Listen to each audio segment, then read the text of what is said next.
Olá pessoal, eu sou o Silas, esse é o Evangelho que Transforma e eu quero falar com vocês hoje sobre falsos cristãos. Por quê? Porque é comum hoje se fazer muita crítica aos cristãos por causa da atitude de um ou outro e nós temos até no meio de nós muitas pessoas que nem sabem ao certo o que é ser cristão. Um cristão é um seguidor de Jesus Cristo e de seus ensinamentos. O que acontece é que, por exemplo, um médico, se ele não conhecer a medicina, como é que ele vai dizer que é médico? Da mesma maneira, se nós tivermos um cientista que não conhece os protocolos, o método científico, ele não pode ser um cientista. Ou um policial, um advogado que não conhece lei, não pode ser um bom policial ou um bom advogado, mesmo que ele se diga um policial, um médico, um advogado. Ele não é, de fato, porque ele não é capacitado para isso. Por isso, nós cristãos precisamos conhecer os ensinamentos do nosso Mestre, de Jesus Cristo. É fundamental para a nossa fé. E nós temos no Evangelho de Marcos, esse Evangelho, ele é chamado junto com os Evangelhos de Lucas e de Mateus, de Evangelhos sinóticos, porque eles são parecidos. É de consenso que tanto Mateus como Lucas tiveram o seu conhecimento, a sua fonte principal em Marcos. E além da fonte de Marcos, tanto Lucas como Mateus, eles têm algo em comum, um conteúdo a mais que nós pensamos, a teologia pensa, segundo um estudo originalmente alemão, que é de uma fonte que, é chamada assim, uma fonte que, algum livro de ditos, um conhecimento popular da época que eles foram escritos, ali no primeiro século, e que hoje nós não temos mais acesso. Ficou perdido na história. Mas tanto Lucas quanto Mateus têm em comum esses ditos além do que nós temos em Marcos. Então a nossa fonte de estudo agora vai ser Marcos. Esse vídeo ele será dividido em 3 partes. Hoje, então, você acompanha a primeira parte. Eu quero ler algumas palavras de Jesus, algumas frases dele, fazer aqui uma introdução, um comentário sobre por que ele disse essas coisas e vai ser uma fonte para nós. E a gente vai passear então pelo Evangelho de Marcos, por essa história. Vamos começar então com quando João Batista ele batiza Jesus, no começo do ministério de Jesus. Jesus ele passa então a percorrer ali pela cidade, pela região onde ele está, dizendo: o tempo está cumprido e o reino de Deus está próximo. Arrependei-vos e crede no Evangelho. Jesus chama então ali as pessoas que o seguem, que aprendem com ele, a se arrependerem. Mas se arrependerem do quê? Das suas práticas más, das suas práticas contrárias à vontade de Deus para os homens. Quando a gente continua em Marcos, capítulo 2, versículo 17, está escrito assim, palavras de Jesus, que ele, tendo ouvido isso, disse-lhes: os sãos não necessitam de médico, mas sim os que estão doentes. Não vim para chamar os justos, mas sim os pecadores. Aqui a gente tem que tomar cuidado para entender bem o que ele está dizendo. Quando ele fala, não vim para chamar os justos, mas sim os pecadores, é porque nós, cristãos, sabemos que cada um de nós é pecador. Ele não está dizendo que a pessoa deve pecar ainda mais. Não, o que ele está dizendo é que as pessoas precisam reconhecer o pecado em si. Essa é a forma de se arrepender. Quando você reconhece em si o pecado, aí você percebe que você está doente e então você precisa desse médico. Então, se você se reconhecer como um pecador, você precisa de Jesus Cristo. Continuando aqui, em Marcos capítulo 3, versículo 35, Jesus disse o seguinte: porquanto qualquer que fizer a vontade de Deus, esse é meu irmão, e minha irmã, e minha mãe. Então, quando a gente se submete à vontade de Deus, nós somos feitos filhos de Deus, herdeiros das promessas, e somos feitos família de Jesus. Isso é maravilhoso, não?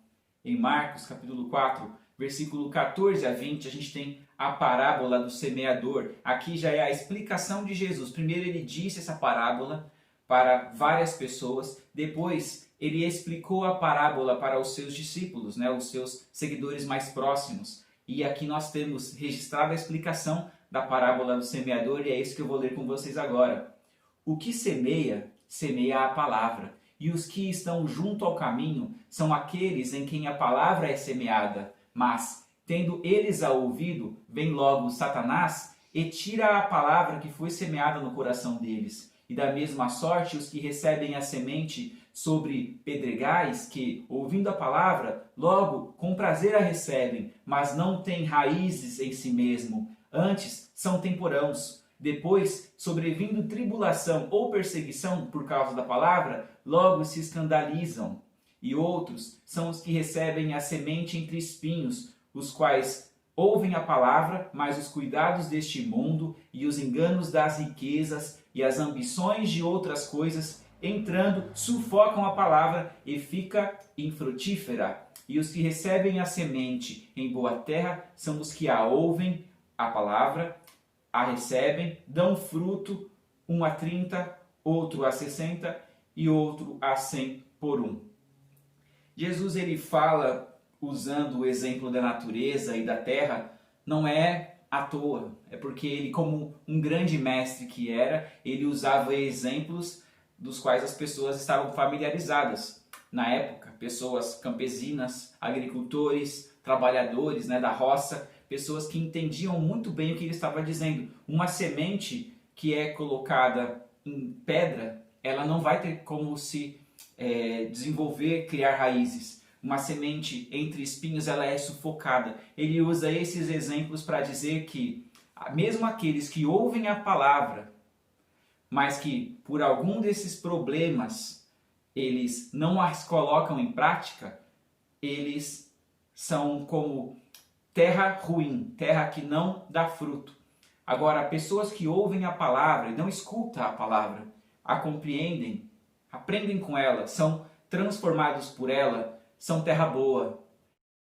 O que sai do homem, isso é que contamina o homem, porque do interior do coração dos homens saem os maus pensamentos, os adultérios, as prostituições, os homicídios, os furtos, a avareza, as maldades, o engano, a dissolução, a inveja, a blasfêmia, a soberba, a loucura. Todos estes males procedem de dentro e contaminam o homem.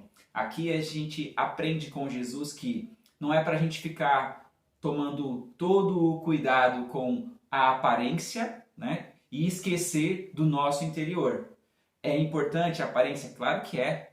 Como um bom cristão, nós temos que tomar muito cuidado com o que nós vemos, com que tipo de produto nós consumimos, com quem nós nos associamos, é claro, com certeza. Mas não é isso que contamina. O que contamina é o que está no seu coração, porque do coração é que procede o que contamina. E são todas essas características, são todas essas atividades, todos esses pecados, todos esses defeitos que os seres humanos, aqui no texto é falado o homem, no hebraico o ish, mas a gente entende como o ser humano, então é tanto homem como mulher, todos, de idade avançada, mais jovens, porque às vezes a gente romantiza a velhice e pensa que as pessoas mais velhas não precisam aprender. Está errado.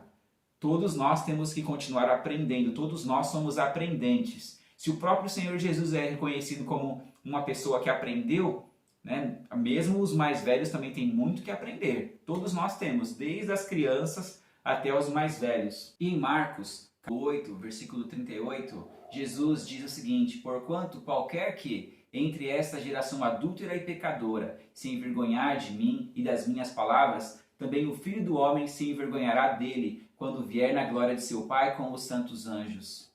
Para concluir esse vídeo, essa primeira parte, nós temos essa firme esperança. Jesus ele vai voltar. Jesus ele tem nos prometido que ele volta com os seus santos anjos em um retorno triunfante. E nós esperamos esse retorno dele. E um alerta que eu deixo aqui, ele não disse que vai se envergonhar dos pecadores e dos adúlteros. Ele não disse isso. Ele disse que ele veio para os doentes, veio para os pecadores e os adúlteros, para que aqueles que se arrependem. Ele quer que a gente se arrependa, para que nós ouçamos as palavras dele e nós sejamos terra boa, que essa palavra possa nos transformar e nós então vamos passar a produzir um fruto diferente, um fruto de terra boa, que é deixarmos de sermos adúlteros, deixarmos de sermos pecadores. Não é ser perfeito. Agora, o que ele deixa muito claro aqui é que não é para se envergonhar das palavras dele. Se nós nos envergonharmos da palavra dele, também ele se envergonhará de nós na frente do Pai Celestial. Então, essa é uma grande lição para nós, uma grande mensagem, e fica aqui então encerrada essa primeira parte. No próximo vídeo nós vamos falar de humildade, vamos falar um pouco sobre casamento, matrimônio, divórcio. Participa conosco, comenta, reaja, né? É muito importante para nós. Se você curtir, acha que pode aprender mais com a gente aqui, se inscreve no canal. Obrigado, pessoal. Um abraço.